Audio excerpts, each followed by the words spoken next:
On a dark evening, a group of friends gathered around a fire in a tent they had set up near the forest.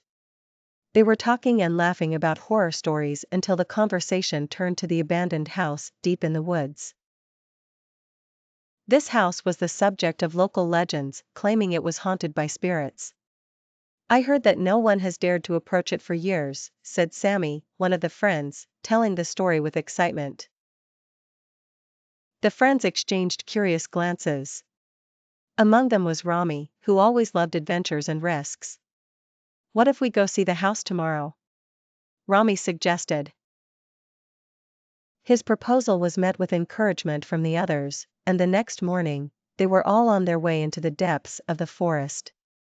They walked through winding paths, with the dense trees turning into giant walls, blocking out sunlight.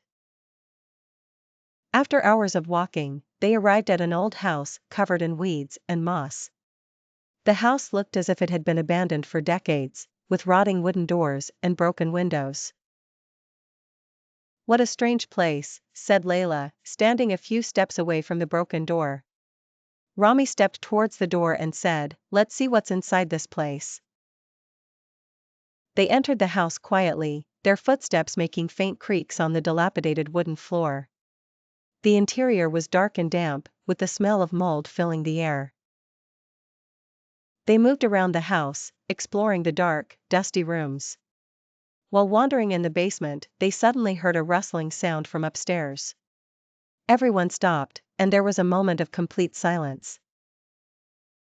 "It's obviously just the wind or something like that," Rami said, trying to ease the tension.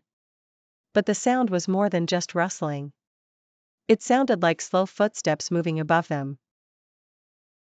They decided to go upstairs for further exploration.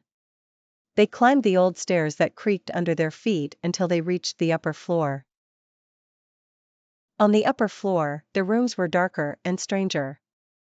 The furniture was covered with old sheets, and the doors were tightly shut. While they were surveying the place, Layla noticed something odd. There was a broken picture frame on the floor, with many pictures scattered from it. Suddenly, the light went out abruptly, and they were plunged into complete darkness.